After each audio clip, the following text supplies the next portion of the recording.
Hey y'all, it's Kat from Kat Southern Charms. We're going to take these out of the mold, but I want to tell you what I used and how I did this. I poured a layer of clear on the bottom of these, and then I came back and I marbled the backs. And I used this gorgeous Pacific Blue by Mayspring, which you'll see a picture over here, how beautiful this is mixed. I used a white pigment paste. You know I like that as a base when I marble stuff.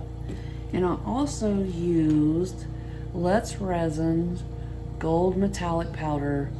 It takes very little of this. So what I did is I with my white, drizzled some blue in, drizzled some gold in, poured some more white, drizzled blue and gold, and I take my stick, I go down in the cup, back up, down in the cup, back up. I'm not stirring it, I don't want to mix it, I just want to create that ribbon marble effect. And you can see, because that gold is mica, see how it moved to the center? What did I tell you guys about mica? It always wants to move to the center of your piece. So you see these lines, that's because mica's doing what mica does. I had some leftover blue and gold, so I just threw it in to make a, a puddle pour, a crackle. We'll see how that turns out. In fact, let's see these first. And I didn't realize my mold is ripped there when I poured this. So this will probably be the last use for this mold. Ooh, that gold really took over. So I'll use this and I'll pour over it.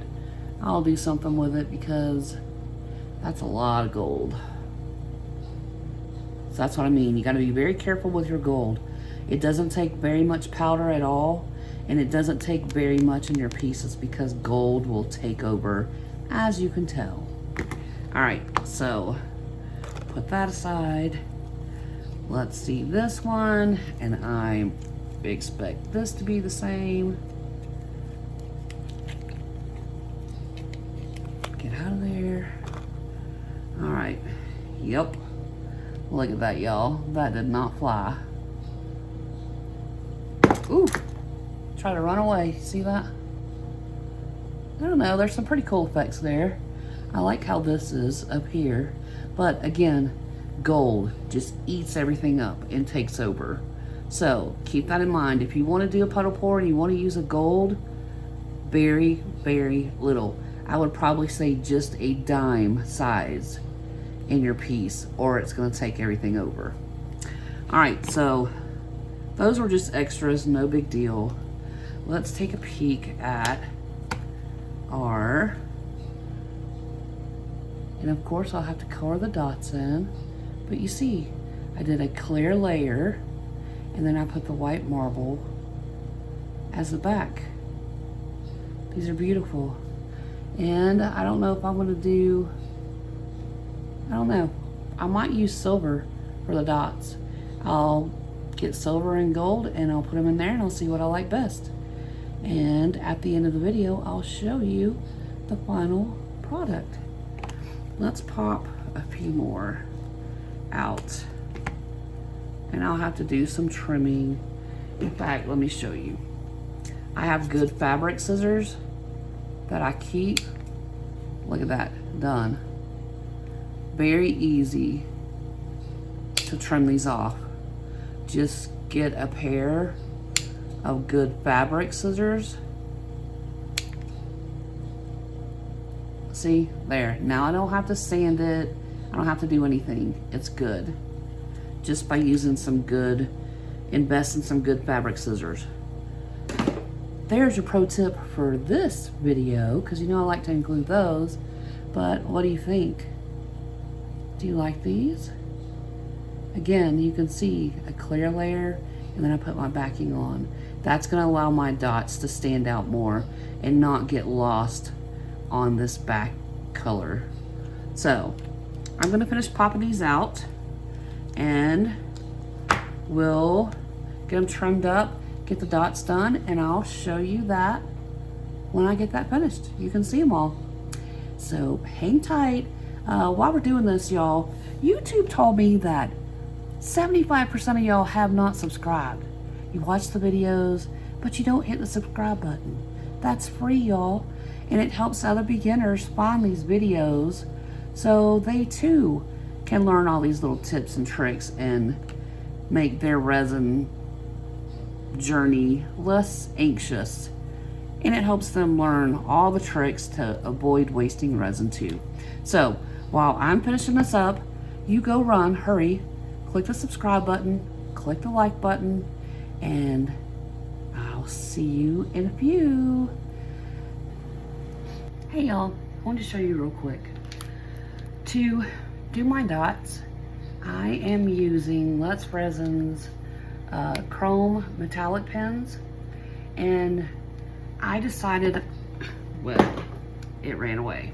I decided that I wanted to do the gold for the line, and I'm using silver for the dots. And let me show you. I'm using the round tip because the pack I got has 3 different tips on them. So do you see how easy it is to make those dots with this round tip? Highly suggest that. So I'm gonna go back through, and I am using the calligraphy cut to do, and I'm just using the tip, the point, and I'm going in to color the line. That's it. And then I've already trimmed everything up, but I wanted to show you how I do the dots, and the easiest way that I found to do them is using these pens and this kit, because it has the different tips for various projects. So let me get back to finishing these. When they're all done, we'll come back and see the finished product. Okay, see you in a few. Hey y'all, we're back. They're done. See how they turned out. Beautiful. So, my last step, I'm trying to see if I had a bottle here, and I don't, but I'll post a picture so you see what I'm saying. First, let me show you this. When you're dotting and doing this stuff with the chrome pens, keep baby whites handy. And I'll just use the blank one to give you an example. Say I went to dot this and didn't realize it was blank. Oh no. I take my baby wipe, it wipes right off. So if you make a mistake, this is an easy fix to clean it up, to crisp up your lines. Say if you colored outside a circle, you can fix that. So baby wipes are a must-have when you're using acrylic paint pens or these metallic pens to highlight projects after they've cured. So I'm gonna put that back down. But let me tell you what the next step is for these, what I do with them. Today we have a lot of snow, so I won't do it today, but the next couple days when it clears up, I will take these outside, and I'm gonna use, and I'll post a picture here so you can see exactly what I use. I use Krylon's UV archival spray. It's an acrylic sealant, so it will lock in my metallics and my lines. It's gonna lock it in. So instead of top coating these, I'm just gonna use that spray, and I'm gonna put 2 very thin layers over these. And I'm gonna hold the can up high. I don't want it down close because I don't want the spray to drip and, you know, form little puddles and stuff like that. I'm gonna hold my can up high, and I'm just gonna go across, just like that. Super easy. Just mist over your Dominos so you get that protective coating. I will use the glossy because you've heard me talk about using the matte finish, like when I do my acrylic alcohol ink project. Remember, I just use alcohol and alcohol inks to make my design. After I do that, before I pour my top coat, I use a matte sealant because I don't want a glossy competing with my resin. So if you are gonna top coat yours, use a matte spray to lock your colors in, so you don't have the gloss from the aerosol can competing with the gloss of the resin. If you do a matte and then do your top coat, it turns out much better. So that's how we're gonna finish these up. I don't have a box that I put these in. I have like a little bag with a drawstring that I put them in, tied in a little bow, however you want to dress it up. If you've made a box, great. A lot of people have issues with the boxes, that the molds that come to make these domino boxes, so I don't even bother. I just put it in a cute little bag. It's easy for them to put away. They can put it in a drawer, or they can take it if they're traveling. I just put them in a little organza bag that's really cute. So that's how I do mine when I sell them. But like I said, the last thing I'll do is put that sealant spray on. I'm not gonna top coat these, and they're ready to go out the door with their cute little marbling on the back. So that is how I do my dominoes. I think it's very important to do the clear layer before you put a design on the back, to allow your dots to be seen easier and not get lost in a design. So that's how I do mine. I do the clear coat, and you can see that there.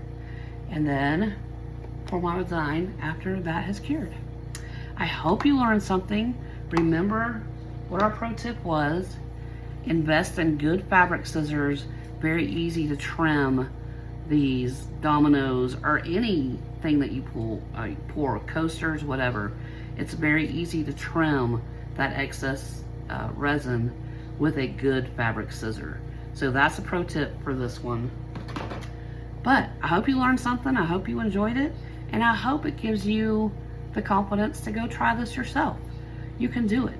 We break it down very easy.